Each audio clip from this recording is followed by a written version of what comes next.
Oi, gente! Oi, turma 101, tudo bom com vocês? Aqui é a Rafaela, professora de Geografia, e na aula de hoje nós vamos dar continuidade aos nossos estudos do capítulo 2. Esse conteúdo vocês podem encontrar nas páginas 6 e 7 da apostila. Vamos lá! A partir de agora, nós vamos nos dedicar a estudar os domínios naturais, certo? Então, para a gente poder começar os nossos estudos, nós temos que entender o que são os domínios naturais, certo? Nós podemos definir os domínios naturais como extensas áreas geográficas com condições ambientais semelhantes, certo? A gente vai ver que esses domínios naturais vão ter o clima como fator determinante, vai estar diretamente ligada às zonas climáticas. Por quê, galera? Porque o clima é o fator determinante na distribuição das formações vegetais e na configuração desses domínios naturais, certo? Além disso, nesses domínios naturais, quando a gente fala que eles vão ter condições ambientais semelhantes, a gente está falando da predominância de elementos como, por exemplo, vegetação, relevo, clima, solos. Na aula de hoje, nós vamos falar sobre os domínios tropicais, certo? A zona de domínio tropical, ela se caracteriza por elevadas temperaturas, ou seja, é quente, e também por uma pequena amplitude térmica anual. O que eu quero dizer com isso? O que significa ter uma pequena amplitude térmica? A amplitude térmica é a diferença entre a temperatura máxima e a temperatura mínima registradas em um determinado período de tempo. Ou seja, se a gente fala que ele tem elevadas temperaturas e que não tem uma grande variação ao longo do ano, a gente está falando que na zona de domínio tropical ele vai ser quente o ano todo, beleza? O domínio tropical, ele se encontra entre o Trópico de Câncer e o Trópico de Capricórnio, e essa parte do planeta ela recebe uma intensa quantidade de luz solar. É exatamente por isso, né, que fica explicado por que ele tem temperaturas elevadas o ano inteiro. O primeiro domínio tropical que a gente vai ver é o domínio das savanas. As savanas tropicais elas cobrem mais de 10% da superfície dos continentes, englobando, por exemplo, parte da América do Sul, da África, da Índia, da Austrália. Eu sempre dou o exemplo, que eu tenho certeza que vocês já viram em algum momento da sua vida, o filme Rei Leão, aquele clássico infantil. Então, o Rei Leão, ele é ambientado em uma savana africana. Então, ele é ótimo, né, para reavivar aí as nossas memórias afetivas, para conseguir visualizar com facilidade a ideia de uma savana tropical, tá?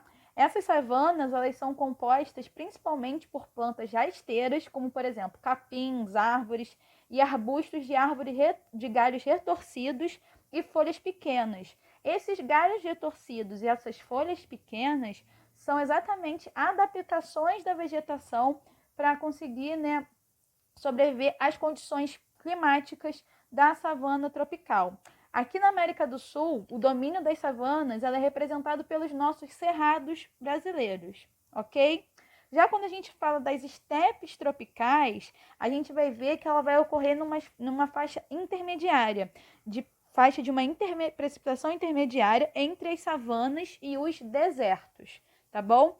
Na África, quando a gente fala das estepes que se localizam no continente africano, a gente vai ver que as estepes tropicais elas vão aparecer, vão se situar ali nas margens dos desertos ou em áreas semiáridas isoladas. Aqui no Brasil, nós também temos o nosso representante de estepe tropical. Elas vão estar presentes lá no interior, no Nordeste, lá no Sertão, e vão receber a denominação de caatinga, tá bem?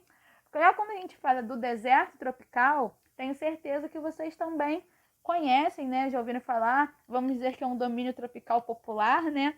Os desertos tropicais, eles se caracterizam por médias térmicas anuais muito elevadas, ou seja, é quente para chuchu, tá bom? E quando eu falo que é muito quente, eu estou falando que nesses desertos tropicais, a gente pode registrar temperaturas acima de 50 graus. É muita coisa, tá bem? Os índices pluviométricos anuais, ou seja, a quantidade de chuva, não ultrapassa 250 milímetros em um ano. Isso é muito pouco.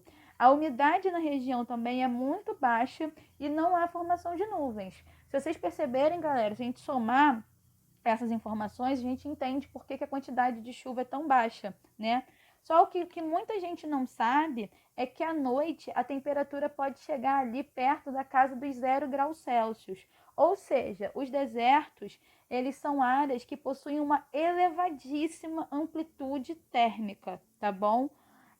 E isso é explicado exatamente pela composição paisagística, composição química do solo, ser arenoso e tudo mais.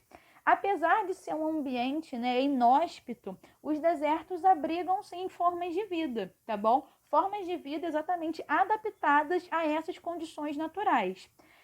Por exemplo, lá eles vão possuir uma fauna predominante de roedores, serpentes, lagartos, insetos.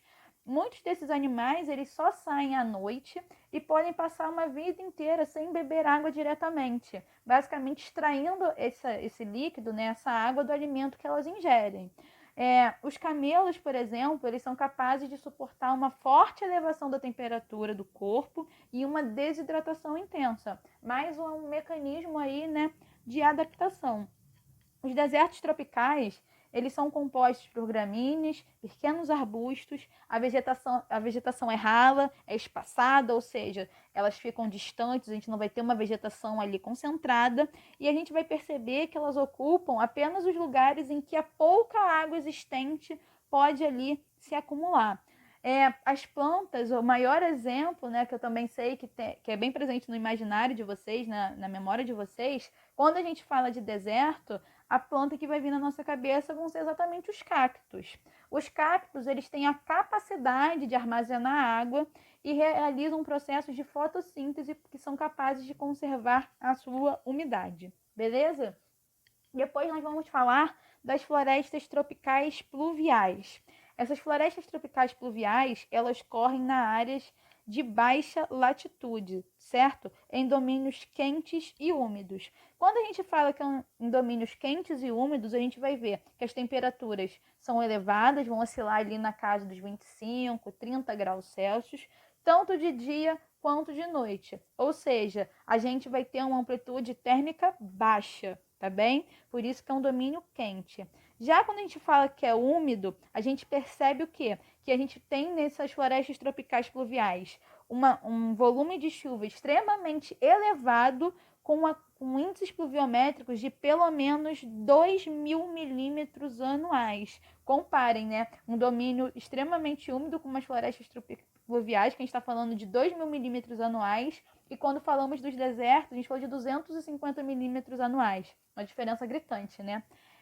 Exatamente por essas condições, né, de ser quente, de ser úmido, as florestas tropicais pluviais, elas vão possuir como fisionomia vegetação de folhas largas e perenes. Ou seja, essas folhas elas não caem em nenhuma das estações do ano. A gente fala que é uma vegetação bem desenvolvida, certo? Quando a floresta amazônica é exatamente o exemplo da sua maior massa contínua. Um dos fatores que contribuem para a riqueza das florestas tropicais é a presença de grandes bacias hidrográficas. Por exemplo, essas bacias hidrográficas, né, elas são situadas em regiões que recebem uma grande quantidade de chuva ao longo de todo o ano, e as florestas tropicais pluviais são atravessadas por alguns dos maiores rios do mundo, tá? Quando a gente fala das florestas tropicais e subtropicais decíduas, a gente vai ver que elas ocorrem, que elas estão presentes nas faixas dos trópicos, em áreas de climas quentes e semiúmidos. Quando a gente fala paisagisticamente da fisionomia, a gente consegue distinguir essas florestas das florestas pluviais por serem constituídas em uma parte, pelo menos, de árvores decíduas. O que significa essa expressão decídua? Significa que as espécies elas perdem as folhas na estação seca, certo? A Índia e o México são alguns dos lugares que vão possuir essas florestas decíduas. Essas florestas também, elas são berços de biodiversidade. Por que eu falo isso? Porque estima-se que cerca de 60% de todas as espécies animais e vegetais dos planetas do planeta se encontram em florestas tropicais, tá?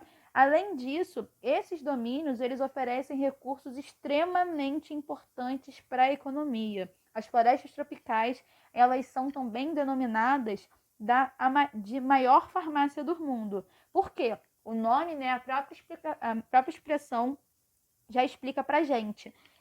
Cerca, né, ali mais de um quarto dos medicamentos naturais foram descobertos exatamente nesse ambiente de florestas tropicais. Além disso, paisagisticamente, ela tem um potencial turístico muito elevado, porque tem uma fauna, né, uma paisagem muito singular, muito única. Porém, né, nós também temos que falar o lado ruim.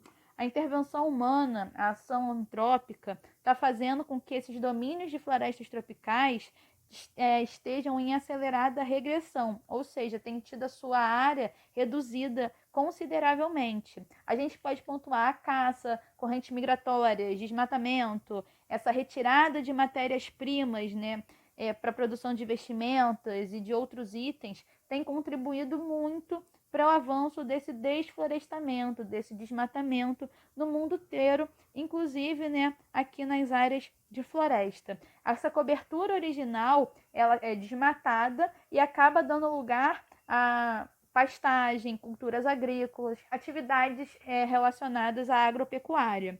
No Brasil, a Mata Atlântica né, a área que foi mais extensivamente devastada. E atualmente o avanço de comunidades e da agricultura comercial degrada faixas significativas da floresta amazônica. Tá bom, galera? E nós também vamos ter a nossa atividade evolutiva 2. Para essa atividade, eu quero que vocês façam uma breve pesquisa sobre os domínios tropicais vistos hoje em aula, tá bem? As ilustrações são fundamentais e vão ser avaliadas, e essa pesquisa de vocês devem ter uma página, tá bom, galera? A gente fica por aqui. Um beijo, se cuidem, até a próxima. Tchau, tchau!